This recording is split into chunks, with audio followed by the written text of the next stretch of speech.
Good afternoon. Good afternoon, ma'am. Good afternoon. Good afternoon, ma'am. Good afternoon.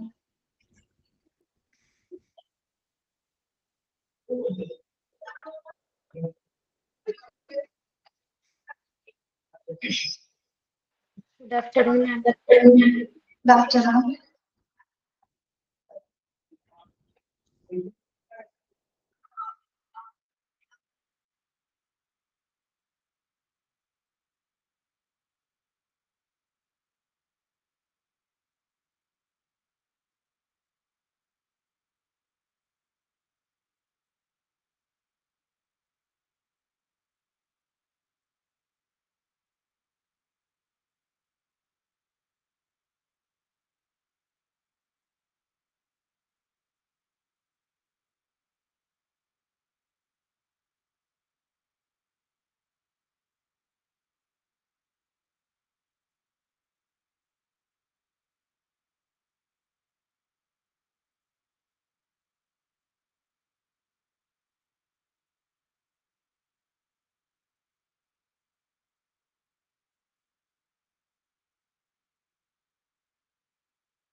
Good afternoon.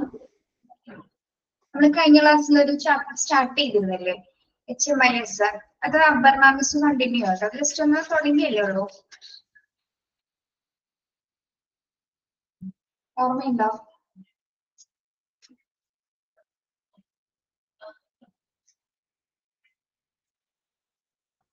Module 7-ലെ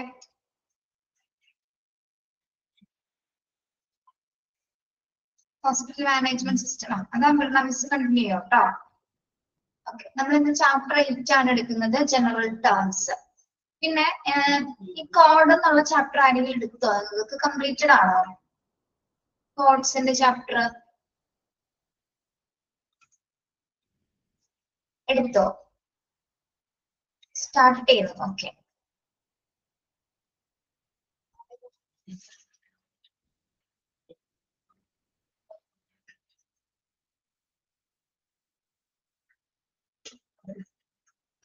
okay,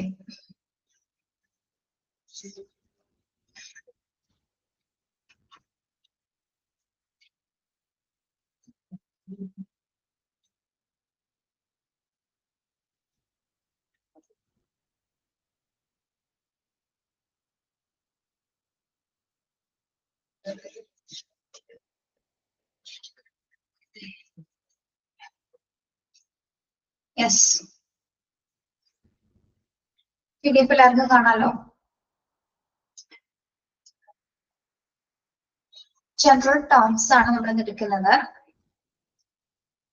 നമ്മള് ടെർമിനോളജിയിൽ പഠിച്ചിട്ടുള്ളതാണ് അല്ലെ? നമ്മൾ എന്തൊക്കെ പഠിച്ചിട്ടുണ്ട് ടെർമിനോളജിയിൽ? Prefix, suffix, root words, abbreviations. Okay, yes. അബ്രിവിയേഷൻസിലായിരിക്കും കൂടുതൽ നമ്മൾ ടേംസും കാര്യങ്ങളും പഠിച്ചിരിക്കുന്നത്. ഓക്കെ, എക്സ്പാൻഷൻസ് ഒക്കെ പഠിച്ചിരിക്കുന്നത് എന്തിലാണ്? അബ്രിവിയേഷൻസ് ആയിരുന്നു. ഓക്കെ, എന്താണ് മെഡിക്കൽ ടെർമിനോളജിനെ കുറിച്ചിട്ടുള്ള ഒരു ബ്രീഫ് ആയിട്ടുള്ള ഡിസ്ക്രിപ്ഷൻ ഇവിടെ കൊടുത്തിട്ടുണ്ട്. എന്താണെന്ന് നമുക്ക് നോക്കാം. It is also termed as medical terminologies. HMIS Aparna miss എടുത്തോളൂ കേട്ടോ. ജസ്റ്റ് നമ്മൾ തുടങ്ങിയല്ലോ. അത് ഞങ്ങൾക്ക് ഓരോ ടീച്ചേഴ്സിന്റെ ചാപ്റ്റേഴ്സ് ഡിവൈഡ് ചെയ്യുമ്പോൾ നമ്പർ എഴുതിയെടുക്കാറുണ്ട്. അപ്പൊ ഞാൻ എഴുതിയ നമ്പർ മാർക്ക് പോയായിരുന്നു. അത് അപർണയുടെ ചാപ്റ്ററാണ്. ഓക്കെ, പറഞ്ഞെടുത്തോളൂ കേട്ടോ.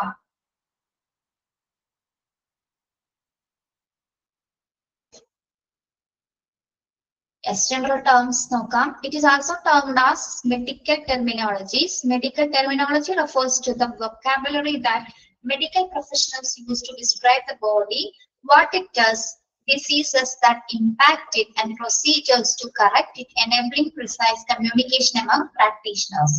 നമ്മൾ മെഡിക്കൽ ടെർമിനോളജി എന്താണെന്നാണ് പഠിച്ചത്? യൂണിവേഴ്സൽ ലാംഗ്വേജ് ആണ് അല്ലെ? അതൊരു യൂണിവേഴ്സൽ ആയിട്ടുള്ള ലാംഗ്വേജ് ആണ്. പ്രത്യേകിച്ച് ഏതൊരു സെറ്റിംഗ്സിലാണ് നമ്മൾ ഏറ്റവും കൂടുതൽ യൂസ് ചെയ്യുന്നത്? ഇവിടെയാണ് ഏറ്റവും കൂടുതൽ ഇത് നമ്മൾ യൂസ് ചെയ്യുന്നത്. മെഡിക്കൽ പ്രൊഫഷണൽസ് ആണ് അല്ലെ? എന്തിനു വേണ്ടിയിട്ടാണ് ഇത് യൂസ് ചെയ്യുന്നത്? Medical professionals to use describe the body അല്ലെ? ബോഡിയുടെ ഡിസ്ക്രിപ്ഷൻസിന് വേണ്ടിയിട്ട്, ഡിസ്ക്രൈബ് ചെയ്യുന്നതിന് വേണ്ടിയിട്ടും അതിൽ എന്തൊക്കെയാണ് നടക്കുന്നത്, അതിന്റെ ഇമ്പാക്ട് എന്തൊക്കെയാണ്, ഏതൊക്കെ പ്രൊസീജിയർ ആണ് എന്നുള്ള കാര്യങ്ങളൊക്കെയാണ് നമ്മൾ ആ ഒരു ടെർമിനോളജിയിൽ നമ്മൾ പഠിക്കുന്നത് അല്ലെ? മെഡിക്കൽ ഡിസ്ക്രിപ്ഷൻ ആണ്. പക്ഷെ എങ്ങനെയാണ് ഡിസ്ക്രിപ്ഷൻ വരുന്നത്? എക്സ്പാൻഷൻ ഫോമിലാണോ അല്ലെങ്കിൽ എക്സ്പ്ലനേഷൻ ഫോമിലാണോ വരുന്നത്? വലിയ വലിയ വാക്കുകളിലാണോ വരുന്നത്?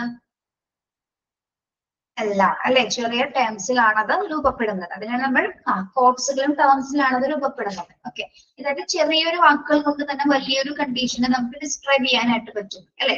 യെസ്. ഓക്കെ,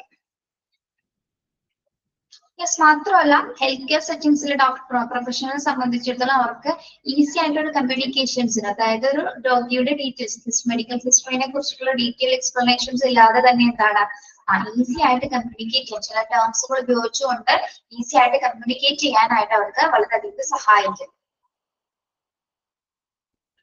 ടെർമിനോളജി നമ്മൾ ഡിപ്ലോമയിൽ പഠിച്ചിട്ടില്ലേ? ഓർമ്മയില്ലേ? ഓർമ്മയില്ലേ? യെസ്. മാത്രമല്ല എന്താണ്, medical terms help describe the medical history of a patient through medical records and should the patient require additional care. These records provide healthcare professionals with important information that aids in more accurate diagnosis and delivery of appropriate treatments. ഇനി medical ടേംസുകൾ ബാക്കി എന്തെല്ലാം കാര്യങ്ങൾക്ക് help ചെയ്യുന്നുണ്ട്? ഇത് നമുക്ക് കൂടുതൽ രോഗികൾക്ക് കൂടുതൽ പരിചരണം ആവശ്യമുണ്ടെങ്കിലും അല്ലെങ്കിൽ തന്നെ എന്താണ് കൃത്യമായിട്ടുള്ള രോഗനിർണയത്തിനും ഹെൽത്ത് കെയർ പ്രൊഫഷണൽസിന് പ്രത്യേകിച്ച് എന്താണ് പേഷ്യൻസിന്റെ ഒരു ഹിസ്റ്ററി ഒക്കെ തയ്യാറാക്കാനായിട്ട് ഇത് ഏറ്റവും കൂടുതൽ ഹെൽപ്പ് ചെയ്യുന്നുണ്ട്. അതായത് വളരെ സിമ്പിൾ ആക്യുറേറ്റ് ആയിട്ടുള്ള രീതിയിലുള്ള മെഡിക്കൽ ടേംസ് ഉപയോഗിക്കുന്നത് തന്നെ എന്താണ് ഹെൽത്ത് കെയർ പ്രൊഫഷണലിനെ സംബന്ധിച്ചിടത്തോളം ഉചിതമായ ചികിത്സകൾ സ്റ്റാർട്ട് ചെയ്യാനായിട്ട്, പേഷ്യൻസിന് നല്ലൊരു കെയർ കൊടുക്കാനായിട്ടും പ്രത്യേകിച്ച് ഡയഗ്നോസിസിനെ കുറിച്ചും ട്രീറ്റ്മെന്റ്സിനെ കുറിച്ചുള്ള വ്യക്തമായ വിവരണങ്ങൾ നൽകാനും മെഡിക്കൽ ടെർമിനോളജി ഹെൽത്ത് കെയർ പ്രൊഫഷണൽസിനെ സഹായിക്കുന്നു. Okay, yes. അതൊരു യൂണിവേഴ്സൽ ലാംഗ്വേജ് ആണെന്ന് നമ്മൾ പഠിച്ചിട്ടുണ്ട് അല്ലെ?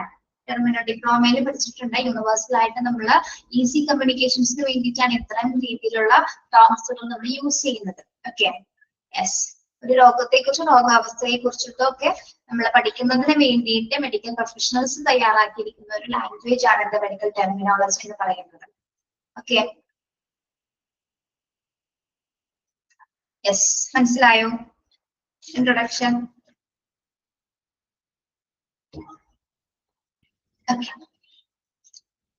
ഇനി അടുത്തതായി പറയുന്നത് what is the importance of medical terminology in the health care field? What is the importance of medical terminology in the healthcare field? ഈ ഒരു ഹെൽത്ത് കെയർ ഫീൽഡിൽ മെഡിക്കൽ ടെർമിനോളജിയുടെ ഇമ്പോർട്ടൻസ് എന്തൊക്കെയാണ്? എന്തൊക്കെ ഇമ്പോർട്ടൻസ് ഉണ്ട്? അവിടെ നോക്കാതെ നിങ്ങൾക്ക് വേറെ എന്തൊക്കെ അറിയാം? ഇതുകൊണ്ടുള്ള പ്രധാനപ്പെട്ട ഇമ്പോർട്ടൻസ് എന്താണ്? ഈ ടെർമിനോളജീസ് നമ്മൾ ഉപയോഗിക്കുന്നത് കൊണ്ടുള്ള പ്രധാനപ്പെട്ട ഇമ്പോർട്ടൻസ്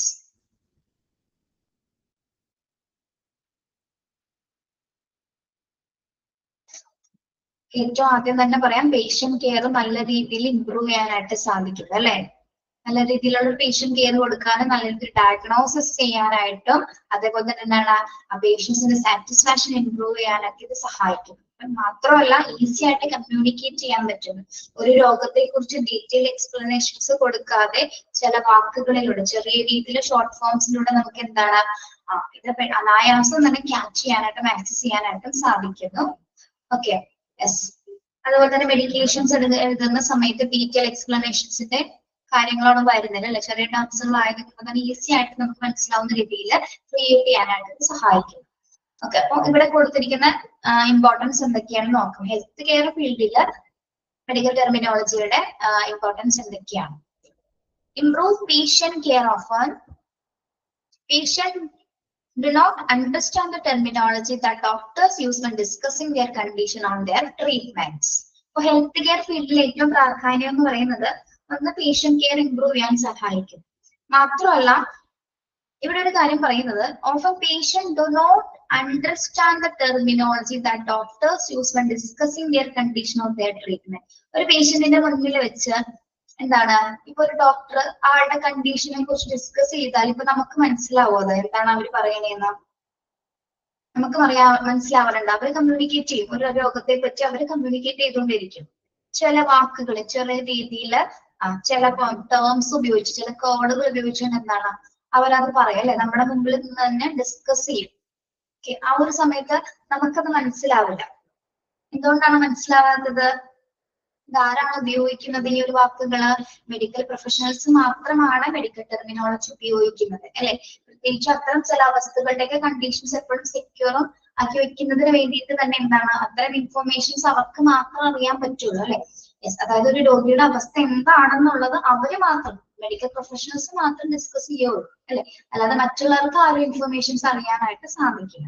പ്രത്യേകിച്ച് പേഷ്യൻസിനെ സംബന്ധിച്ചിട്ട് അവരുടെ മുന്നിൽ ഇരുന്ന് പോലും അത് ഡിസ്കസ് ചെയ്താൽ പോലും എന്താണ് അവർക്കത് മനസ്സിലാക്കാനായിട്ട് സാധിക്കില്ല. ഓക്കെ, അതോടൊപ്പം തന്നെ എന്താണ് ഇത്തരം ടെർമിനോളജീസ് ഉപയോഗിക്കുന്നത് കൊണ്ട് നമ്മുടെ പേഷ്യന്റ് കെയർ നല്ല രീതിയിൽ ഇംപ്രൂവ് ചെയ്യാനായിട്ടും ഈ ഒരു ഹെൽത്ത് കെയർ ഫീൽഡിൽ സഹായിക്കുന്നുണ്ട്. Okay, then makes for standardized care. Makes for standardized care. എന്താണ് സ്റ്റാൻഡേർഡൈസ്ഡ് കെയർ എന്ന് പറയുന്നത്? സ്റ്റാൻഡേർഡൈസ്ഡ് കെയർ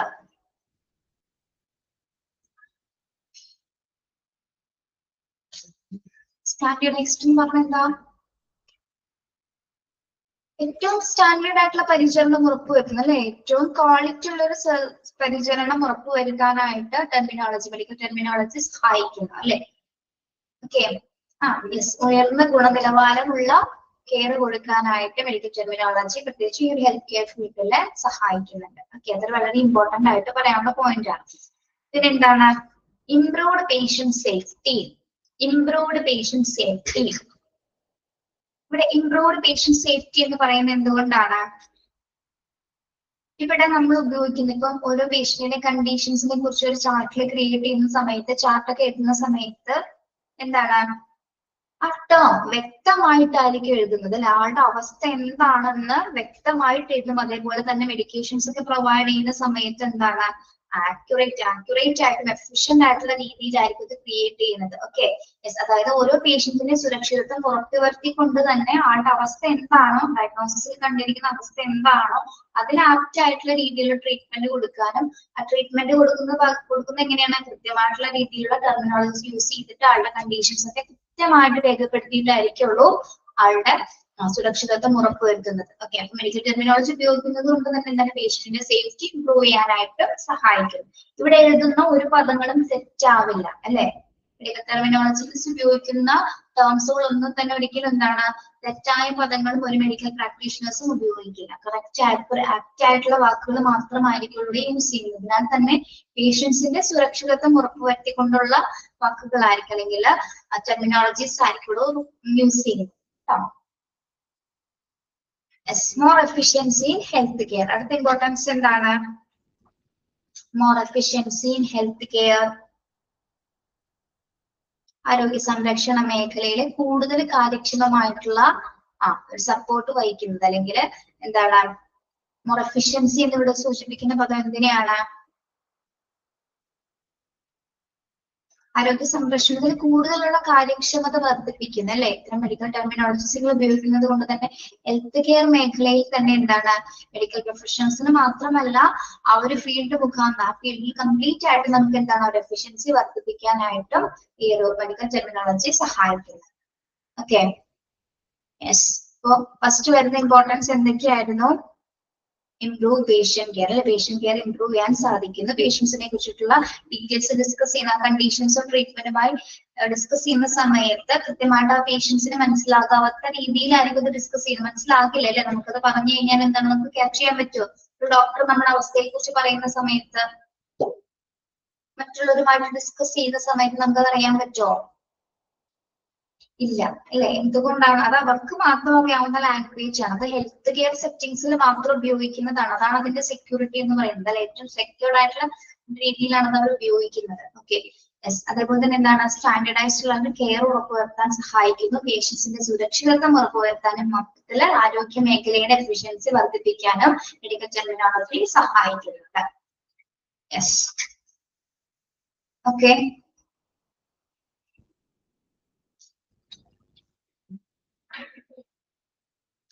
ക്ലിയർ ആണോ? യെസ്. ഇനി നമ്മൾ പഠിക്കാൻ പോകുന്നത് medical terms four patient status. ഓരോ പേഷ്യന്റിന്റെ അവസ്ഥകളിൽ നമ്മൾ സൂചിപ്പിക്കുന്ന പദങ്ങൾ എന്തൊക്കെയാണ്? ഓരോരുത്തരുടെ പേഷ്യന്റ് സ്റ്റാറ്റസുമായി ബന്ധപ്പെട്ട്, അതായത് അവരുടെ കണ്ടീഷനുമായി ബന്ധപ്പെട്ടുള്ള മെഡിക്കൽ ടേംസുകൾ പ്രധാനമായിട്ടും യൂസ് ചെയ്യുന്ന പദങ്ങൾ മാത്രമാണ്, ബേസിക് ആയിട്ടുള്ളത് മാത്രമാണ് നിങ്ങൾ പഠിക്കുന്നത്. Okay, medical terms four patient status. Okay, അതായത് പേഷ്യൻസിന്റെ അവസ്ഥകളുമായി ബന്ധപ്പെട്ട ടേംസ്. ഹെഡിങ് മനസ്സിലായോ പറഞ്ഞത്?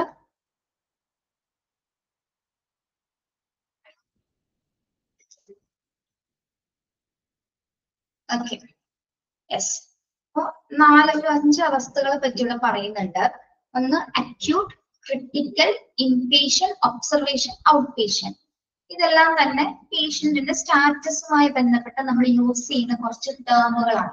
ഇതില് എല്ലാ പദങ്ങളും നിങ്ങൾക്ക് കംപ്ലീറ്റ് അറിയാവുന്നതാണ് അല്ലെ. 5 പദങ്ങളും നിങ്ങൾക്ക് അറിയാലോ. 5 ടേംസും 5 ടേംസ് അറിയാം. ഓക്കെ, ഫസ്റ്റ് നമുക്ക് നോക്കാം അക്യൂട്ട്. അക്യൂട്ട് എന്ന് പറയുന്നത് എന്താണ്? A patient experiencing sudden flare up of potentially serious condition requiring immediate care. എന്താണ് അക്യൂട്ട് കണ്ടീഷൻ എന്ന് പറയാറ്? നമ്മള് പല ചാപ്റ്റേഴ്സിൽ നമ്മൾ പഠിച്ചിട്ടുണ്ടല്ലോ അക്യൂട്ട് കണ്ടീഷൻസ്, അക്യൂട്ട് ഏരിയാസ് എന്നൊക്കെ പറഞ്ഞ് നമ്മൾ കണ്ടിട്ടില്ലേ? എങ്ങനത്തെയുള്ള കണ്ടീഷൻ ആണ് അത് അക്യൂട്ട് എന്ന് പറയുന്നത്? ഉടനടി പരിചരണം കൊടുക്കേണ്ട, ഇമ്മീഡിയറ്റ് ആയിട്ട് കൊടുക്കേണ്ട കേസസുകളാണ് അല്ലെ. ക്രിട്ടിക്കൽ പറയല്ലേ? ക്രിട്ടിക്കൽ പറയല്ലേ? ആ, ക്രിട്ടിക്കൽ എടുത്തിട്ടാണ് നമ്മൾ പറയുന്നത്. ഓക്കെ, ഇമ്മീഡിയറ്റ് അറ്റൻഷൻസ് കൊടുക്കേണ്ട സീരിയസ് ആയിട്ടുള്ള കണ്ടീഷൻസ് ആണ്. Okay, yes. അതായത് ഇതെല്ലാം എന്താണ് ക്ലിനിക്കൽ കണ്ടീഷൻസിൽ വരും, അല്ലെങ്കിൽ അർജൻസി നോക്കിയിട്ടുള്ള കണ്ടീഷനാണ് ഈ 2 എണ്ണം. അതായത് പേഷ്യന്റിന്റെ അർജൻസി എന്ന് പറയുന്നത് എന്താണ്? സിവിയറിറ്റി ആണ് നമ്മൾ അവിടെ നോക്കുന്നത് അല്ലെ. അക്യൂട്ടും ക്രിട്ടിക്കലും രണ്ടും അതേപോലെ തന്നെ അല്ലേ? അക്യൂട്ടും ക്രിട്ടിക്കലും അല്ലെ. ഏറ്റവും ഇമ്മീഡിയറ്റ് അല്ലെങ്കിൽ അർജൻസിയിൽ നമ്മൾ ട്രീറ്റ്മെന്റ് കൊടുക്കേണ്ട അവസ്ഥകളാണത് രണ്ടും അല്ലെ. അക്യൂട്ട് ആൻഡ് ക്രിട്ടിക്കൽ എന്ന് പറയുന്നത്. അക്യൂട്ട് എന്ന് പറയുന്നത് എന്താണ്? Potentially serious condition requiring immediate care കൊടുക്കേണ്ട സിറ്റുവേഷൻ ആണ്, സ്റ്റാറ്റസ് ആണ് എന്ത്? അക്യൂട്ട് എന്ന് പറയുന്നത്. ഓക്കെ, ഫസ്റ്റ് ടേം ക്ലിയർ ആണോ? First term yes. ഇനി സെക്കൻഡ് എന്താണ്? ക്രിട്ടിക്കൽ.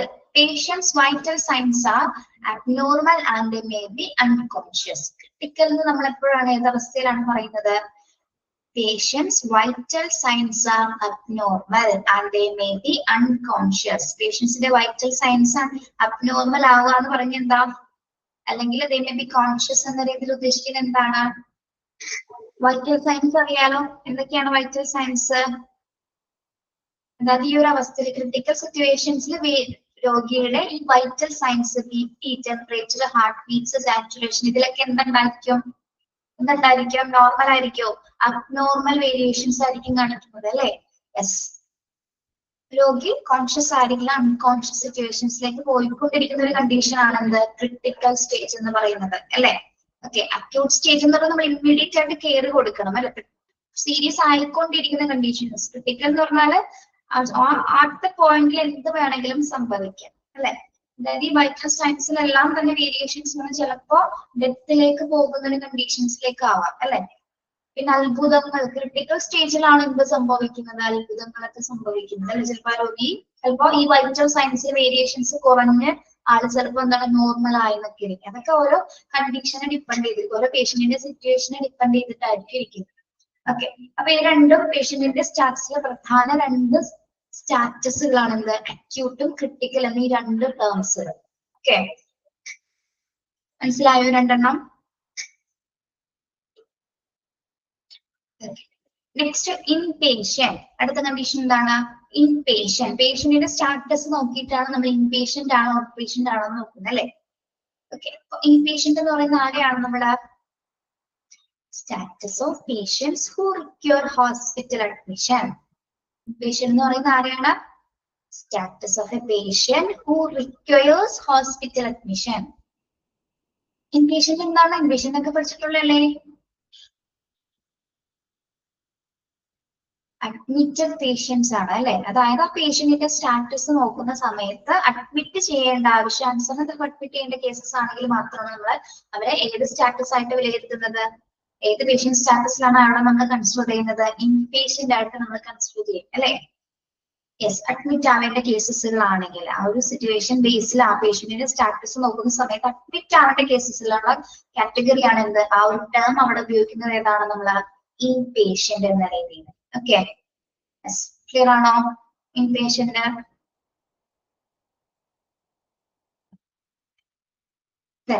ഇനി പേഷ്യന്റ് സ്റ്റാറ്റസിന്റെ ഭാഗമായിട്ട് നമ്മൾ ഉപയോഗിക്കുന്ന മറ്റൊരു മെഡിക്കൽ ടേം ആണ് എന്ത്, ഒബ്സർവേഷൻ. പേഷ്യന്റ് ഒബ്സർവേഷനിലാണെന്ന് ഡോക്ടേഴ്സ് പറയൂലേ, നമ്മൾ കേട്ടിട്ടില്ലേ, ആൾ ഒബ്സർവേഷനിലാണ്, ആൾ ഒബ്സർവേഷനിലാണ്, അല്ലെങ്കിൽ എമർജൻസി റൂമിൽ ഒബ്സർവേഷനിലാണെന്ന് പറയും. അതൊരു മെഡിക്കൽ ടേം ആണ് ഒബ്സർവേഷൻ എന്ന് പറയുന്നത് കേട്ടോ. അത് എന്തിനെ ഡിപ്പെൻഡ് ചെയ്തിട്ടാണ് പറയുന്നത്, പേഷ്യന്റിന്റെ സ്റ്റാറ്റസിൽ ഉപയോഗിക്കുന്ന ഒരു മെഡിക്കൽ ടേം ആണ് എന്ത്, observation. Yes, A temporary status that hello patients to continue receiving care for a set amount of time in the hospital while the physician determines whether admission or discharge is best.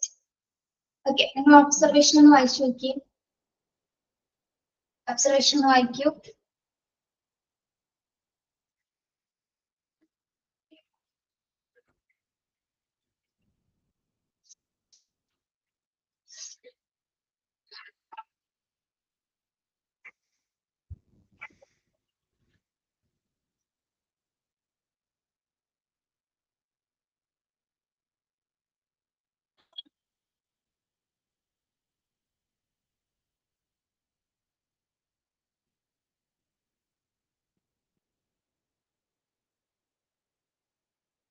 ഒരു രോഗിക്ക് ഏറ്റവും കൂടുതൽ observation വരേണ്ട situation എന്താണ്, എന്തായിരിക്കും?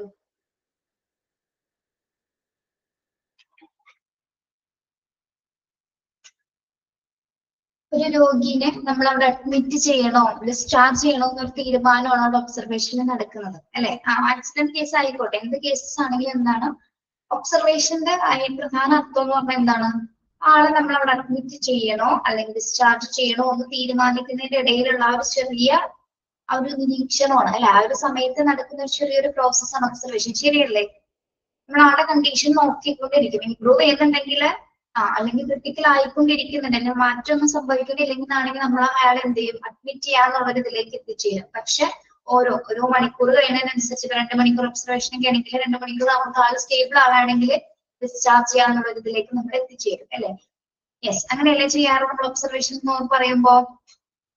അതായത് ആള് വന്നതിന് ശേഷം നമ്മള് എന്താണ് അഡ്മിറ്റ് ചെയ്യണോ ഡിസ്ചാർജ് ചെയ്യണോ എന്ന് ആര് തീരുമാനിക്കണം, ഡോക്ടർ ആയിരിക്കും അത് തീരുമാനിക്കുന്നത് അല്ല. ഡോക്ടർ തീരുമാനിക്കുന്നത് വരെ ആൾ ആ ഒരു സമയത്ത് എന്താണ് ഒരു ഡോക്ടറിന്റെ നിരീക്ഷണത്തിലായിരിക്കും അല്ലെ. അതായത് ഒരു നിശ്ചിത സമയത്തേക്ക് മാത്രമാണ് നമ്മള് ട്രിപ്പ് ഒക്കെ ഇട്ട് കിടക്കുന്നത് അല്ലെ. യെസ്, അല്ലെങ്കിൽ ഇപ്പോ ഇഞ്ചക്ഷൻ ഒക്കെ എടുത്തിട്ടുണ്ടെങ്കിൽ അല്ലെങ്കിൽ ട്രിപ്പോ അല്ലെങ്കിൽ എന്തെങ്കിലും ഇത്ര സമയം വെയിറ്റ് ചെയ്യാൻ പറയുന്നതോടെ അല്ലെ. ആൾക്ക് എന്തെങ്കിലും വേരിയേഷൻസ് കാണിക്കുന്നുണ്ടോ എന്ന് അറിയാൻ വേണ്ടിയാണ് ഒബ്സർവേഷനിൽ ഇരുത്തുന്നത്. യെസ്, അതായത് ഒരു നിശ്ചിത സമയത്തേക്ക് മാത്രമാണ് നമ്മൾ എന്ത് ചെയ്യുന്നത്, രോഗികൾക്ക് ആശുപത്രി പരിചരണം തുടരാനായിട്ട് അനുവദിക്കുന്നത്. നിശ്ചിത പീരീഡിലുള്ള ആ ഒരു ഒരു പ്രോസസ്സിനെയാണ് നമ്മൾ എന്ത് പറയുന്നത്, ഒബ്സർവേഷൻ എന്ന രീതിയിൽ പറയുന്നത് അല്ലെ. ഓക്കെ, അതെല്ലാം തന്നെ പേഷ്യന്റിന്റെ കണ്ടീഷൻ അനുസരിച്ച് ഇരിക്കും. അപ്പൊ ഈ 3 ഇപ്പൊ അതുപോലെ തന്നെ നമ്മളിപ്പോ നേരത്തെ പറഞ്ഞ ഇൻപേഷ്യന്റും ഒബ്സർവേഷനും ഇനി പറയാൻ പോകുന്ന ഔട്ട് പേഷ്യൻസ് എല്ലാം തന്നെ എന്താണ് കെയർ സെറ്റിംഗ്സിന്റെ ഭാഗമായിട്ടാണ് അല്ലെ, പേഷ്യന്റിന്റെ കെയറിന്റെ ഭാഗമായിട്ടാണ് നമ്മൾ ഈ പേഷ്യന്റ് സ്റ്റാറ്റസ് മെഷർ ചെയ്യുന്നത് അല്ലെങ്കിൽ ടേംസുകൾ ഉപയോഗിക്കുന്നത്. Okay, yes. അപ്പൊ ഒബ്സർവേഷൻ എന്താണെന്ന് മനസ്സിലായല്ലോ. പേഷ്യന്റിനെ കണ്ടിന്യൂറ്റി പേഷ്യന്റിനെ അവിടെ അലോ ചെയ്യണോ ഡിസ്ചാർജ് ചെയ്യണോ എന്ന് ഡോക്ടർ ഒബ്സർവ് ചെയ്യുന്ന ഒരു പീരീഡ് ആണത്. യെസ്. ഇനി ഔട്ട് പേഷ്യന്റ് എന്ന് പറയുന്ന ആരെയാണ് out patient? Out patient status of a patient who is not admitted to a hospital for overnight care. This can include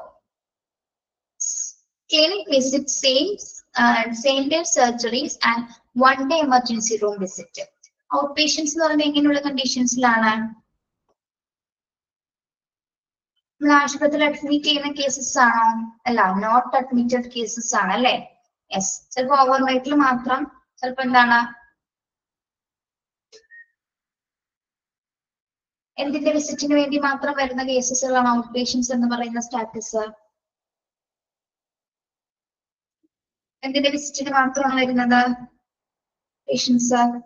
out patients എന്ന ടൈം നമ്മൾ ഉപയോഗിക്കുന്നത് എന്തുകൊണ്ടാണ്? അവർക്ക്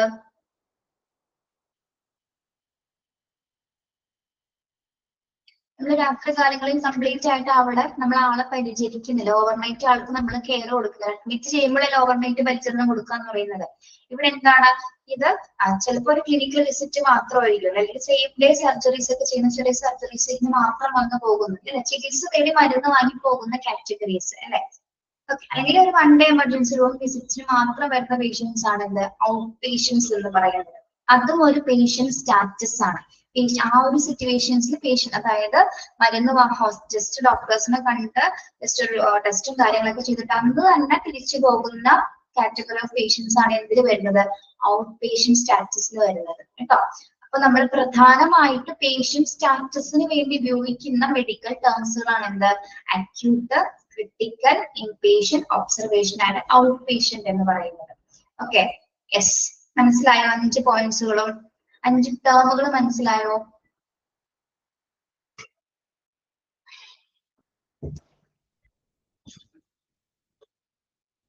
ഇനി ഡോക്ടേഴ്സ് വന്ന് ഇതിന് നമ്മള് പേഷ്യന്റിന്റെ കണ്ടീഷൻസ് നോക്കിയിട്ട് അതായത് ഇപ്പോ പേഷ്യന്റിന്റെ അവസ്ഥ നോക്കിയിട്ട് തന്നെ നമ്മള് ഡോക്ടേഴ്സിന്റെ കുറച്ച്, അതായത് ക്ലിനിക്കൽ കണ്ടീഷൻ നോക്കിയിട്ട് സിവിയറിറ്റി നോക്കും അല്ലെ. പേഷ്യന്റ് സിവിയറിറ്റി നോക്കിയിട്ട് ഇങ്ങനെ ചില കാര്യങ്ങൾ ഡോക്ടേഴ്സ് പറയാറുണ്ട്. ചില ടേംസുകൾ വളരെ സിമ്പിൾ ആയിട്ട് ഉപയോഗിക്കുന്ന കുറച്ച് ടേംസുകളാണ് എന്ത്? പേഷ്യന്റ് എങ്ങനെയാണ്? ഗുഡ് ആണെന്ന് പറയും, ഫെയർ ആണെന്ന് പറയും, സീരിയസ് എന്ന ടേം ഉപയോഗിക്കാറുണ്ട്, പിന്നെന്താണ് ക്രിട്ടിക്കൽ, സ്റ്റേബിൾ. ഇതെല്ലാം തന്നെ പേഷ്യന്റിന്റെ സ്റ്റാറ്റസുമായി നമ്മൾ ഉപയോഗിക്കുന്ന മറ്റു ടേംസുകളാണ്. അതായത് ക്ലിനിക്കൽ കണ്ടീഷനുമായി ബന്ധപ്പെട്ട് ഡോക്ടേഴ്സ് അവരുടെ കണ്ടീഷൻ സിവിയറിറ്റി നോക്കിയിട്ട് എന്ത് പറയും? പേഷ്യന്റ് ഗുഡ് ആണെന്ന് പറയും, അല്ലെങ്കിൽ എന്താണ് ക്രിട്ടിക്കൽ ആണെന്ന് പറയും, അല്ലെങ്കിൽ എന്താ എന്ത് പറയും? സീരിയസ് എന്നൊരു വാക്ക് ഉപയോഗിക്കും. സീരിയസ് എന്ന മെഡിക്കൽ ടേം ഉപയോഗിക്കും. അൺസ്റ്റേബിൾ എന്ന, അല്ലെങ്കിൽ അൺസ്റ്റേബിൾ ഉപയോഗിക്കാണ്ട് സ്റ്റേബിൾ ആകുന്ന രീതിയിലുള്ള ടേംസുകളും ഉപയോഗിക്കാം. ഇത് കൂടാതെ തന്നെ ഉപയോഗിക്കുന്ന ടേംസുകളാണ് കേട്ടോ. Okay, yes, clear?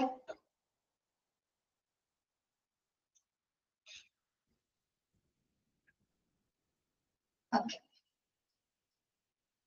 ഇപ്പൊ നമ്മൾ പഠിച്ചത് പേഷ്യന്റ് സ്റ്റാറ്റസുമായി ബന്ധപ്പെട്ട ടേംസ്. ഇനി നമ്മൾ പഠിക്കാൻ പോകുന്നത് medical terms four condition and diseases. Medical terms four conditions and diseases. എന്താണ് ഇവിടെ പറയുന്നത്?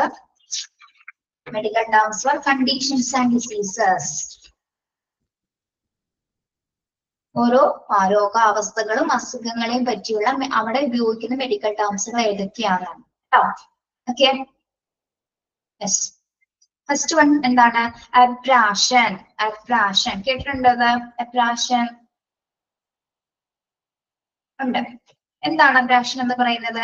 സ്കാർ അല്ലെ. സ്കാർ മീൻസ് നമ്മള് പോറൽ എന്നൊക്കെ പറയില്ലേ, കൈ എന്ന് പോറി എന്നൊക്കെ പറയില്ലേ, പോറൽ, ഉരച്ചിലുകൾ എന്നൊക്കെ പറയും. ഓക്കെ, അതായത് നമ്മുടെ സ്കിന്നിനെ അഫക്ട് ചെയ്യുന്ന, നമ്മുടെ ചർമ്മത്തിനെ അഫക്ട് ചെയ്യുന്ന ചെറിയ രീതിയിൽ നമുക്ക് വീട്ടിൽ തന്നെ ട്രീറ്റ് ചെയ്യാൻ പറ്റുന്ന രീതിയിലുള്ള, ഇപ്പൊ നമ്മുടെ മരച്ചില്ലയുടെ കൊമ്പോ അല്ലെങ്കിൽ എന്തിലൊക്കെ കൊണ്ടുവരിഞ്ഞാൽ, അല്ലെങ്കിൽ അങ്ങനെ കൂർത്തു നിൽക്കുന്ന എന്തെങ്കിലും സാധനങ്ങൾ കൈകൊണ്ടുമ്പോ ആഴത്തിലുള്ള മുറിവല്ല, ജസ്റ്റ് ഒന്ന് ചിലപ്പോ പൊടിക്ക് ചോര വരും അല്ലെ, ചിലപ്പോ അതല്ലെങ്കിൽ എന്താണ് കളർ ഒന്ന് ജസ്റ്റ് മാറുള്ളൂ അല്ലെ പോറൽ സംഭവിക്കുമ്പോ. നിങ്ങൾക്ക് ഒന്നും വന്നിട്ടില്ല പിള്ളേരെ? കൈയൊന്നും പോയിട്ടില്ല. ഓക്കെ. അപ്പൊ എന്താണ് അബ്രാഷൻ എന്ന് പറയുന്നത്? A scar that typically only affect the skin and can usually be treated at home. അതായത് നമ്മുടെ ചർമ്മത്തെ ബാധിക്കുന്ന ചെറിയൊരു പോറലാണ്. ഇപ്പൊ ജസ്റ്റ് വീട്ടിൽ തന്നെ ട്രീറ്റ്മെന്റ് ചെയ്യാൻ പറ്റുന്ന, അല്ലെങ്കിൽ എന്താണ് നമ്മൾ ഹോം റെമഡീസ് ഒക്കെ ഉപയോഗിച്ചിട്ട് അപ്പൊ തന്നെ എന്താണ് എന്തെങ്കിലും ചെയ്യാറുണ്ട് അല്ലെ? ഓക്കെ. അത്തരത്തിലുള്ള ചെറിയ പോറലുകളെയാണ് നമ്മൾ എന്ത് പറയുന്നത്? അബ്രാഷൻ എന്ന് പറയുന്നത് കേട്ടോ. Okay. Yes. Then abscess. Abscess എന്താണ്? Abscess എന്ന് പറയുന്നത് നമ്മുടെ മുഖത്തൊക്കെ വരാറുണ്ട്. യെസ്, കുരു അല്ലെ? പിമ്പിൾസ് കൊണ്ടുണ്ടാകുന്ന ഇൻഫെക്ഷൻ. പിമ്പിൾസ് കൊണ്ടുണ്ടാവുന്നല്ലടാ, ഇൻഫെക്ഷൻ കൊണ്ടുണ്ടാകുന്ന പിമ്പിൾസ് കേട്ടോ. നേരെ തിരിഞ്ഞു പോയി പറഞ്ഞത്. Okay. A tender or pus filled pocket usually due to the infection. എന്ത് മൂലമാണ് ഈ കുരുക്കൾ ഉണ്ടാവുന്നത്? ഇൻഫെക്ഷൻ, എന്തെങ്കിലും തരത്തിൽ ഇൻഫെക്ഷൻസ് വരുമ്പോഴാണ് അത് ആക്സസ് ആയിട്ട് രൂപപ്പെടുന്നത്, കുരുക്കളായിട്ട് രൂപപ്പെടുന്നത്. നമ്മള് ആ കുരു ഒന്ന് നമ്മള് നന്നായിട്ട് വലുതായിട്ട് ഒരു വെള്ള കളറിൽ അതിങ്ങനെ കാണാറില്ല. ചിലപ്പോൾ അത് ചുമന്ന കളറായിരിക്കും, അല്ലെങ്കിൽ വെള്ള കളറിലായിരിക്കും. അതുള്ളിൽ എന്താണ്? ആ ഒരു പഴുപ്പുള്ളത് കൊണ്ടാണ് അല്ലെ?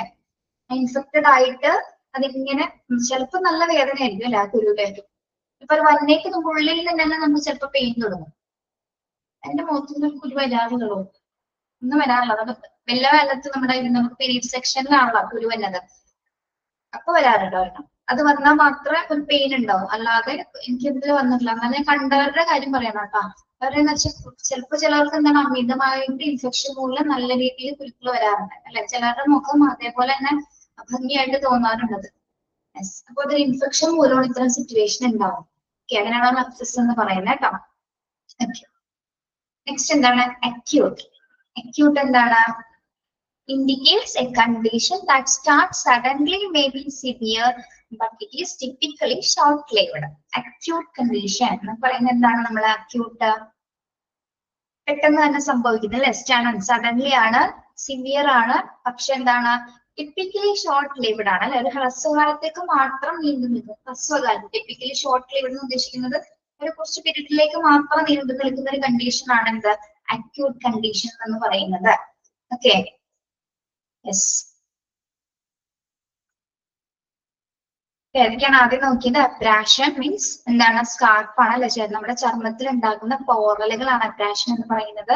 അബ്സെസ് എന്താണ്? ഇൻഫെക്ഷൻ മൂലം ഉണ്ടാകുന്ന കുരുക്കള്. അക്യൂട്ട് എന്ന് പറയുന്നത് പെട്ടെന്ന് സഡനിലായിട്ട് സ്റ്റാർട്ട് ചെയ്യുന്ന ഒരുതരം കണ്ടീഷൻസ് ആണ്. സിവിയർ ആയിരിക്കും, പക്ഷെ ഒരു ഹ്രസ്വകാല പീരീഡിലേക്ക് മാത്രം നീണ്ടു നിൽക്കുന്ന ഒരു അവസ്ഥയാണ് എന്ത്? അക്യൂട്ട് കണ്ടീഷൻ എന്ന് പറയുന്നത്. ഓക്കെ. ദെൻ നെക്സ്റ്റ് വരുന്നത് എന്താണ്?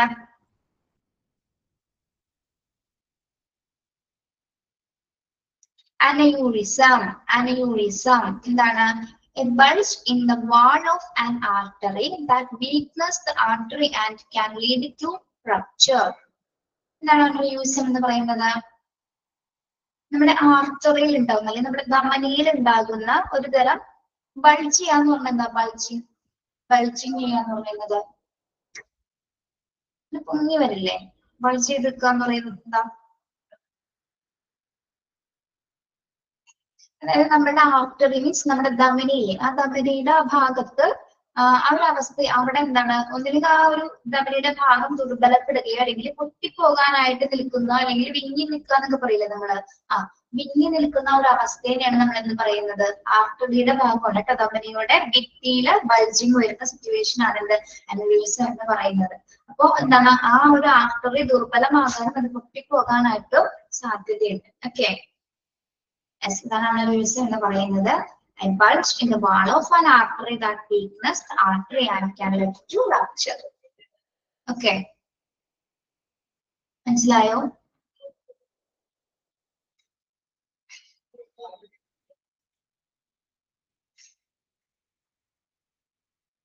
Then aortic dissection. Aortic dissection എന്താണ്? A tear in the inner layer of the aorta. Aortic dissection. A tear in the inner layer of the aorta. Tear എന്ന് പറഞ്ഞാൽ എന്താണ്? Tear എന്താണ്? അതായത് അറോട്ട എന്ന അറോട്ടയുടെ ഉൾപാളിയിൽ ഉണ്ടാകുന്ന വിള്ളലിനെയാണ് നമ്മൾ എന്താ പറയുന്നത്? അറോട്ടിക് ഡിസെഷൻ എന്ന് പറയുന്നത്. അതായത് അറോട്ടയുടെ ഉൾപ്പാടിയിൽ ഉണ്ടാവുന്ന ഒരു നീരാണ് ശരിക്കും പറഞ്ഞത്. അതായത് എന്താണ് നമ്മുടെ അതായത് അയോട്ടിക് രക്തക്കുഴലിന് ഒരു ഭാഗം ഇങ്ങനെ വീർത്ത് വരും, നീരിന്റെ ഭാഗമായിട്ട് അതിങ്ങനെ വീർത്ത് വരുന്ന ഒരു സിറ്റുവേഷൻ ആണ് എന്താ അയോട്ടിക് ഡിസെഷൻ എന്ന് പറയുന്നത്. അല്ലെങ്കിൽ തന്നെ എന്താണ് അതിനെ അയോട്ടിക് അനൂറിസം എന്ന രീതിയിലും പറയാറുണ്ട് കേട്ടോ. ഓക്കെ,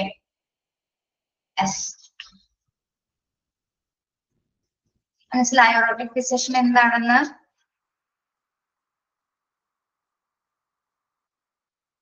ശരിക്കും ഈ ഒരു സിറ്റുവേഷൻ നമുക്ക് കുറച്ച് ഏജ്ഡ് ആവുന്ന സമയത്താണ് സംഭവിക്കുന്നത് കേട്ടോ. കുറച്ചും കൂടി ഏജ്ഡ് ആയിട്ടുള്ള ആൾക്കാർ കിടന്ന് സംഭവിക്കുന്നത് ആ ഒരു സമയത്ത് എന്താണ് ബ്ലഡിന്റെ അതായത് രക്തസമ്മർദ്ദം മൂലമാണ് ഈ ഒരു സിറ്റുവേഷൻ ഉണ്ടാവുന്നത്. രക്തസമ്മർദ്ദം മൂലമാണ് ഈ ഒരു സിറ്റുവേഷൻ ഉണ്ടാവുന്നത്. പ്രത്യേകിച്ച് പ്രായമാവുന്ന സമയത്ത് എന്താണ് രക്തധമനികളില് പ്രത്യേകിച്ച് എന്താണ് ബ്ലോക്കേജസ് ഒക്കെ വരാനുള്ള സാധ്യതയുണ്ട്. അപ്പോ അയോട്ടിക് രക്തക്കുഴലിന്റെ ഒരു ഭാഗത്തേക്ക് എന്താണ് വീർത്ത് വരും. അയോട്ടിക് രക്തക്കുഴലിന്റെ ആ ഒരു ഭാഗം വീർത്ത് വരുന്ന ഒരു സിറ്റുവേഷൻ ആണ്. ഇതിനെ നമ്മൾ അയോട്ടിക് അന്യൂറിസം എന്ന പേരിലും ഇത് പറയാറുണ്ട് കേട്ടോ. അതായത് രക്തക്കുഴലിന്റെ ഒരു ഭാഗം വീർത്ത് വരുന്ന ഒരു സിറ്റുവേഷൻ അല്ലെങ്കിൽ വിള്ളൽ ഉണ്ടാക്കുന്ന ഒരു സിറ്റുവേഷൻ ആണ് അയോട്ടിക് ഡിസെക്ഷൻ എന്ന് പറയുന്നത്. ഓക്കെ, മനസ്സിലായോ?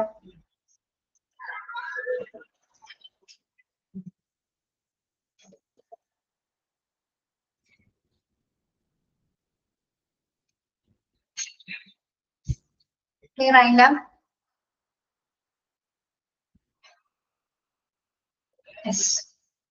ഇനി ഈ ഒരു വാക്ക് ഓർമ്മയുണ്ടാവും അല്ലെ? ബ്രാഡി പഠിച്ച ഓർമ്മയുണ്ടോ? എവിടെയാണ് പഠിച്ചത് നമ്മള്? ബ്രാഡി എവിടെയാണ് പഠിച്ചത്? ബ്രാഡി എന്നൊരു വാക്ക് എവിടെയെങ്കിലും പഠിച്ചിട്ടുണ്ടോ? Prefix or suffix? പ്രിഫിക്സ് ആണോ സഫിക്സ് ആണോ അത്?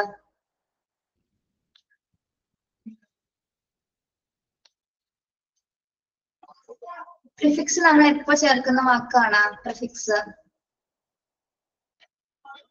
പ്രിഫിക്സ് നമ്മൾ എവിടെ ചേർക്കുന്ന വാക്കാണ്? ഒരു മെഡിക്കൽ ടൈമിന്റെ എവിടെയാണ് ചേർക്കുന്നത്? എൻഡ് ആണോ ബിഗിനിങ് ആണോ? എല്ലാം മറന്നുപോയോ? ബിഗിനിങ്. Okay, yes. ഇത് എവിടെ പഠിച്ചത്? പ്രിഫിക്സിലാണോ പഠിച്ചത് സഫിക്സിലാണോ പഠിച്ചത്? ബ്രാഡി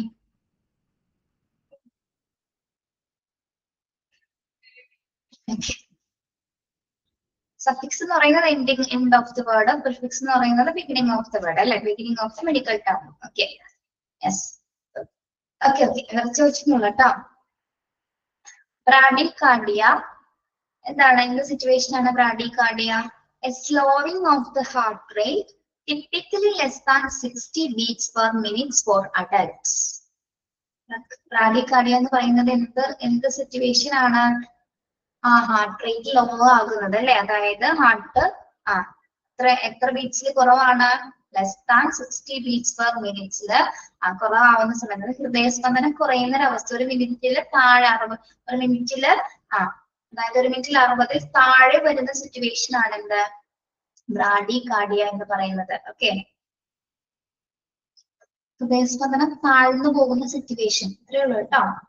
യെസ്, അതിൽ നമ്മുടെ മന്ദഗതിയിലുള്ള ഹൃദയസ്പന്ദനം എന്നൊക്കെ ഇതിനെ പേരിട്ട് വിളിക്കാറുണ്ട് കേട്ടോ. മന്ദഗതിയിൽ അതായത് സ്ലോ ബീറ്റിലുള്ള ഹൃദയസ്പന്ദനം എന്ന രീതിയിൽ ഇതിനെ വിളിക്കാറുണ്ട്. Okay, yes. ഇത് അതായത് നമുക്ക് ഈ ഒരു സിറ്റുവേഷൻ ഉണ്ടാവുന്ന സമയത്ത് അമിതമായിട്ട് ക്ഷീണം വരും, തലകറക്കം വരും, പ്രോപ്പർ ആയിട്ട് ബ്രീത്ത് എടുക്കാൻ പറ്റാത്ത ഒരു സിറ്റുവേഷൻ ഒക്കെ ഈ ഒരു സമയത്ത് ഉണ്ടാവാറുണ്ട്. Okay, yes. മനസ്സിലായോ ബ്രാഡികാർഡിയ എന്താണ്? നമ്മുടെ നോർമൽ ബീറ്റ്സിനേക്കാളും കുറവായിട്ടാണ് ഈ ഒരു സിറ്റുവേഷനിൽ ഉണ്ടാവുന്നത് കേട്ടോ.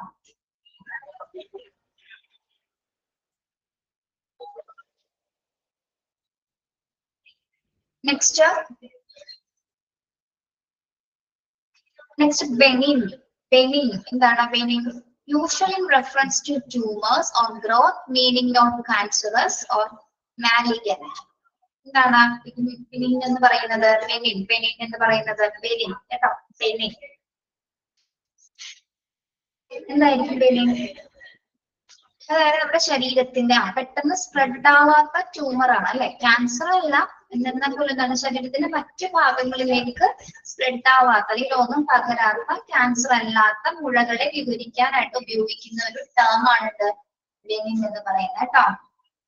Okay, usually in reference to tumors or growth, meaning not cancers or malignant. Okay. Cancer അല്ലാത്ത മുഴകളെയാണ് നമ്മളത് പറയുന്നത് കേട്ടോ. ക്യാൻസർ അല്ലാത്ത മുഴകളെ യൂസ് ചെയ്യുന്നതിന് വേണ്ടി ഉപയോഗിക്കുന്ന ടേംസ് ആണ്. ഓക്കെ.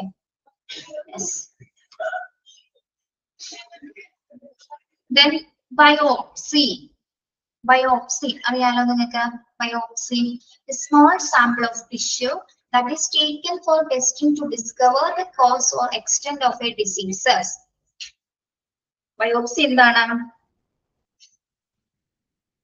ഒരു രോഗത്തിന്റെ കാരണമോ വ്യാപ്തിയോ കണ്ടെത്താൻ വേണ്ടി പരിശോധനയ്ക്ക് വേണ്ടിയിട്ട് നമ്മൾ എടുക്കുന്ന ഒരു ചെറിയ ടിഷ്യൂ ആണ് അല്ലെ.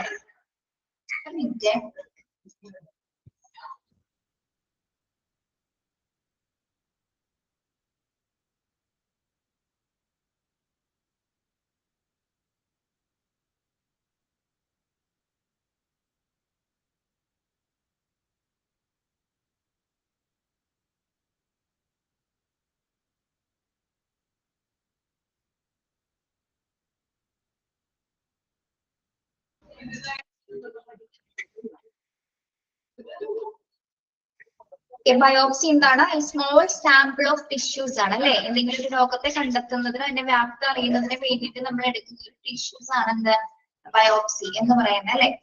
ആ ഒരു സാമ്പിൾ ഉപയോഗിച്ചിട്ടാണ് നമ്മൾ എന്തെങ്കിലും തരത്തിലുള്ള രോഗങ്ങൾ ഉണ്ടോ എന്ന് കണ്ടെത്തുന്നത്. ഓക്കെ. പെട്ടെന്ന് ഏറ്റവും കൂടുതൽ നമ്മൾ ബയോപ്സി ഏത് ടെസ്റ്റിനാണ് ഉപയോഗിക്കുന്നത്? എന്ത് കണ്ടെത്തുന്നതിന് വേണ്ടിയാണ് ബയോപ്സി ടെസ്റ്റ് ഉപയോഗിക്കാറ്? എന്ത് കണ്ടെത്തുന്നതിന് വേണ്ടിയിട്ടാണ്? യെസ്, ക്യാൻസർ അല്ലെ. Okay.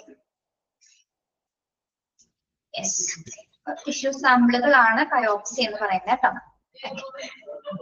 Next, chronic signifies a recurring persistent condition, usually more than 3 months.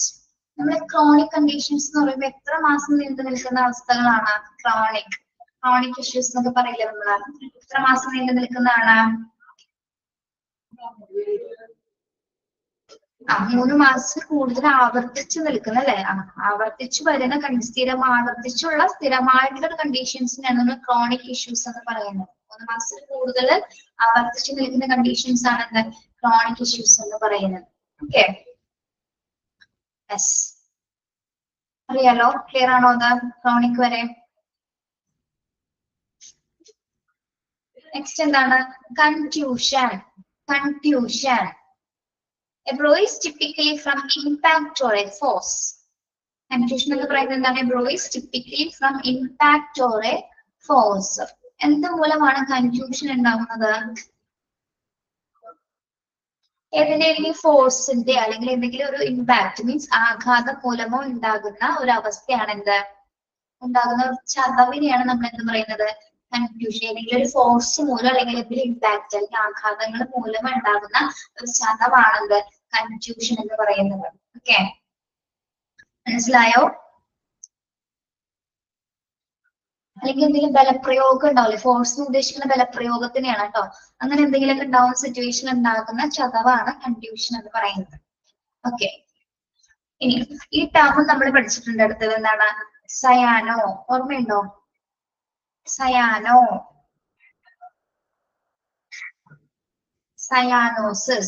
സയാനോസിസ് എന്താണ്? Condition resulting in blushing skin stems from lack of oxygen in the blood. Sorry, blush എന്നല്ല കേട്ടോ, bluish എന്നാണ്. Bluish നമ്മുടെ സ്കിന്നിൽ നീല നിറാവുന്ന കണ്ടിട്ടില്ലേ നിങ്ങള്? സ്കിന്നിന് പെട്ടെന്ന് നീല കളർ പെട്ടെന്ന് നമുക്ക് ചുണ്ടിലൊക്കെയാണ് അറിയാൻ പറ്റുന്നത്. ഓക്കെ, എന്താണ്? എന്ത് സിറ്റുവേഷൻ ആണത്? എന്തിന്റെ അഭാവം മൂലമാണ്? ഓക്സിജന്റെ അഭാവം മൂലമാണ് എന്ത് സിറ്റുവേഷൻ ഉണ്ടാവുന്നത്? നമ്മുടെ സ്കിന്നിലെ നീല നിറത്തിൽ രൂപപ്പെടുന്നത്. ഓക്കെ, യെസ്, മനസ്സിലായത്?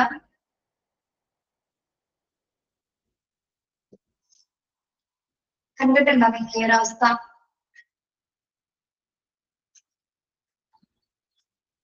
Yes, okay. The next one, diagnosis. Identification of a condition, diseases or disorder by evaluation of symptoms, tests and other factors. എന്താണ് ഡയഗ്നോസിസ് എന്ന് പറയുന്നത്? രോഗനിർണയം അല്ലെ. എന്താണ് രോഗനിർണയം എന്ന് പറയുന്നത്? ഏത് കണ്ടീഷനാണ് ഐഡന്റിഫൈ ചെയ്യുന്നത്, ഏത് ഡിസോർഡർ ആണ്, ഏത് ഡിസീസസ് ആണ്, എന്താണ് അതിന്റെ സിംറ്റംസ്, ഏതൊക്കെ ടെസ്റ്റസ് ഒക്കെ അതിന് ആവശ്യമാണ് എന്നുള്ളതൊക്കെ നമ്മൾ തിരിച്ചറിയുന്ന ഒന്നാണ് എന്ത് രോഗനിർണയം എന്ന് പറയുന്നത്. അല്ലെ, വിവിധ തരം ടെസ്റ്റുകളൊക്കെ കണ്ടെത്തി നമ്മൾ എന്ത് ചെയ്യും, അത് എന്ത് തരം അവസ്ഥയാണ് നമുക്ക് തിരിച്ചറിയാനായിട്ട് സാധിക്കും. ഓക്കെ, ഈ രോഗോ അല്ലെങ്കിൽ ഏതെങ്കിലും ഒരു ഡിസോർഡർ എന്നിവ തിരിച്ചറിയാൻ വേണ്ടി നമ്മൾ ഉപയോഗിക്കുന്ന ഒരു ടേം ആണ് എന്ത് ഡയഗ്നോസിസ് അഥവാ രോഗനിർണയം എന്ന് പറയുന്നത്. ഓക്കെ, മനസ്സിലായോ?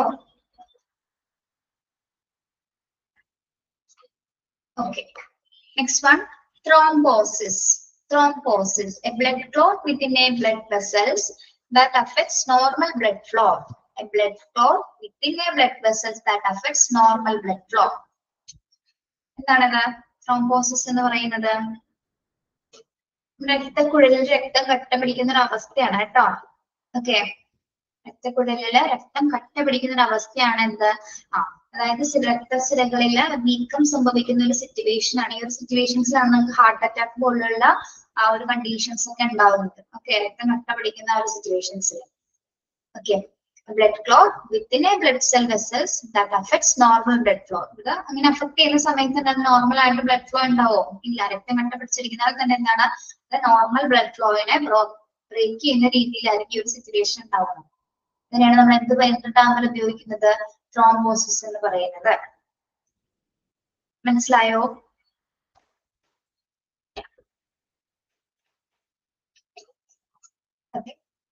നെക്സ്റ്റ് ഇതും പഠിച്ചിട്ടുണ്ട് നമ്മള്. പൾമണറി എഡിമ എന്നൊരു വാക്ക് നമ്മൾ പഠിച്ചിട്ടുണ്ട് വെന്റിലേറ്റർ ഒക്കെ പഠിച്ച സമയത്ത് അല്ലെ. പൾമണറി എഡിമ എന്ന് പറയുന്നത് ഓർമ്മയുണ്ടോ? യെസ്. എന്താണ് എഡിമ എന്ന് പറയുന്നത്? Swelling caused by fluid accumulation. Swelling caused by fluid accumulation. എന്താണ്? ഫ്ലൂയിഡ് അടിഞ്ഞു കൂടുമ്പോൾ ഉണ്ടാകുന്ന വീക്കമാണ് അല്ലെ. ഫ്ലൂയിഡ് അടിഞ്ഞു കൂടുമ്പോൾ ഉണ്ടാകുന്ന നീർവീക്കത്തിനാണ് നമ്മൾ എന്ത് പറയുന്നത്? നീർവീക്കം അല്ലെ, മലയാളത്തിൽ തന്നെ നീർവീക്കം എന്ന് പറയും. എഡിമ എന്ന് പറയുന്ന ഒരു കണ്ടീഷൻ കേട്ടോ. ഓക്കെ, ഫ്ലൂയിഡ് അടിഞ്ഞു കൂടുമ്പോൾ ഉണ്ടാകുന്ന നീർവീക്കം. Then embolus. എന്താണ് embolus? A blood clot or air bubble or other obstruction blocking blood flow in affected blood vessels. Embolus കേട്ടിട്ടുണ്ടോ? എംബോളസ് ബ്ലഡ് ക്ലോട്ട് ആണ്. അതായത് ഇവിടെ ശരിക്കും പറഞ്ഞാൽ രക്തപ്രവാഹം കട്ട പിടിക്കുന്ന സിറ്റുവേഷൻ തന്നെയാണ് ഇവിടെ പറയുന്നത്. അതായത് എന്താണ് നമ്മളുടെ ഈ രക്തത്തിനകത്ത് തന്നെ ചില കുമിളകളായിട്ട്, കുമിള കണ്ടിട്ടില്ലേ നിങ്ങൾ? രക്തക്കുമിളകള് കട്ടയായിട്ടുണ്ടാവും. അതേപോലെ തന്നെ എന്താണ് ഖരദ്രാവക വാതക പിണ്ഡത്തിലായിരിക്കും ഇത് ഉണ്ടായിരിക്കുക. ഓക്കെ, ചിലപ്പോൾ കുമിളയായിട്ടുണ്ടാവും, കൊഴുപ്പ് പോലെ ഉണ്ടാവും. രക്തം തന്നെ പല പൊസിഷനിൽ ഉണ്ടായിട്ട് ഇങ്ങനെ എന്ത് ചെയ്യും? ബ്ലോക്ക് ചെയ്ത് നിൽക്കും. അതായത് ബ്ലോക്ക് ചെയ്ത് നിൽക്കുന്ന ഒരു സിറ്റുവേഷൻ ആണ്. അതായത് രക്തം കട്ട പിടിച്ച് നിൽക്കുന്ന ഒരു സിറ്റുവേഷൻ ആണ് എന്ത് എംബോളസിസ് എന്ന് പറയുന്നത്. അതായത് രൂപത്തിലൊക്കെ ആയിരിക്കും, ഒന്നില്ലെങ്കിൽ എയർ ബബിൾസ് ആയിട്ട്, അല്ലെങ്കിൽ അത് ബ്ലോക്കിംഗ് ഏജൻസികളായിട്ട് നമ്മളെ രക്തപിണ്ഡം എന്നൊക്കെ പറയും അല്ലെ, അല്ലെങ്കിൽ കൊഴുപ്പിന്റെ രൂപത്തിലൊക്കെ ആയിരിക്കും. രക്തം തന്നെ പല ഷേപ്സിൽ ഇങ്ങനെ കട്ട പിടിച്ച് നിൽക്കുന്ന ഒരു സിറ്റുവേഷൻ ആണ് എംബോളസ് എന്ന് പറയുന്നത്. അത് അഫക്ട് ചെയ്യുന്നത് ബ്ലഡ് വെസൽസിനെയാണ് ഏറ്റവും കൂടുതൽ. അങ്ങനെ കോട്ട് ചെയ്ത് നിൽക്കുന്ന സമയത്ത് നോർമൽ ബ്ലഡ് പമ്പ് ചെയ്യുന്ന പോലെ ചെയ്യാനായിട്ട് സാധിക്കില്ല അല്ലെ. ഓക്കെ, മനസ്സിലായോ എംബോളസ് എന്താണെന്ന്? രക്തപ്രവാഹത്തിനുള്ളിൽ തന്നെയാണ് ഇത് നടക്കുന്നത്. അതായത് രക്തങ്ങൾ പോകുന്ന സമയത്ത് ആ ഒരു സർക്കുലേഷൻസ് നടക്കുന്ന സമയത്ത് തന്നെ ഇതിങ്ങനെ കട്ടയാവും, കുമിളകളാവും, പല രീതിയിലുള്ള ഷേപ്സിൽ രൂപപ്പെട്ട് ആ ഒരു ഭാഗത്ത് ബ്ലോക്കേജസ് വരും. ഓക്കെ, നെക്സ്റ്റ് ഫ്രാക്ചർ അറിയാലോ. Broken bone ranging from a crack to a complete break. എന്താണ് ഫ്രാക്ചർ? ഒടിവ് എന്ന് പറയുന്നത് എന്താണ്? നമ്മള് ഒടിവ് എന്ന് പറയുന്നത് എന്തിനെയാണ്? നോർമൽ ബോൺസിന് എന്ത് വരുമ്പോഴാണ്? ബോൺസിന് എന്ത് സംഭവിക്കുമ്പോഴാണ് അവിടെ ഒടിവ് ഉണ്ടാവുന്നത്? ബ്രോക്കൺ അല്ലെ. എന്തെങ്കിലും തരത്തിൽ ആഘാതങ്ങൾ മൂലമോ അല്ലെ വീഴ്ചയിൽ മൂലമൊക്കെ എന്താണ് അത് ഒടിയാനും അല്ലെങ്കിൽ അതിനെന്താണ് സ്ക്രാച്ച് ഒക്കെ വരുന്ന സിറ്റുവേഷൻ. സ്ക്രാച്ച് വരുന്നിട്ടായിരിക്കും ചിലപ്പോൾ ആദ്യം ചിലപ്പോൾ ഒടിയാനുള്ള ഒരു ടെൻഡൻസിലേക്ക് എത്തിച്ചേരുന്നത്. ഓക്കെ, അല്ലെങ്കിൽ ചില ഇതെല്ലാം സീരിയസ് കണ്ടീഷനെ ഡിപ്പെൻഡ് ചെയ്തിരിക്കും അല്ലെ. ചിലർക്ക് ചെറിയ രീതിയിലുള്ള ഫ്രാക്ചർ ആയിരിക്കും, ചിലപ്പോൾ എന്താണ് ചിലർക്ക് കൂടുതലായിരിക്കും. ഓക്കെ, അതായത് ആ സിവിയറിറ്റി നോക്കിയിട്ടായിരിക്കും നമ്മൾ അറിയുന്നത്. ചിലപ്പോൾ എല്ലുകള് നമ്മളിപ്പോ സ്റ്റീൽ ഇടേണ്ട അവസ്ഥയൊക്കെ പറയൂലേ, കമ്പി ഇടേണ്ട അവസ്ഥ, അല്ലെങ്കിൽ ചിലപ്പോൾ പൊട്ടി പോയിട്ടുണ്ടാവും അല്ലെ, രണ്ടായിട്ട് വേണമെങ്കിൽ വിട്ടൊക്കെ പോയിട്ടുണ്ടാവും, അത്തരം സിറ്റുവേഷൻ ഒക്കെ ഉണ്ടാവാറുണ്ട്. ഓക്കെ, കംപ്ലീറ്റ് ആയിട്ട് ആ റേഞ്ച് ബ്രേക്ക് ആയി പോകുന്ന അവസ്ഥയാണ് ഫ്രാക്ചർ എന്ന് പറയുന്നത്. ഓക്കെ, അപ്പൊ നമ്മള് കണ്ടീഷൻസുമായി ബന്ധപ്പെട്ട് പഠിക്കുക. ടേംസ് ഫോർ കണ്ടീഷൻസ് ആൻഡ് ഡിസീസസിലെ കുറച്ച് ടേംസ് ആണ് പഠിച്ചത്. പേരുകൾ മാത്രം ഒന്ന് നോക്കാം കേട്ടോ.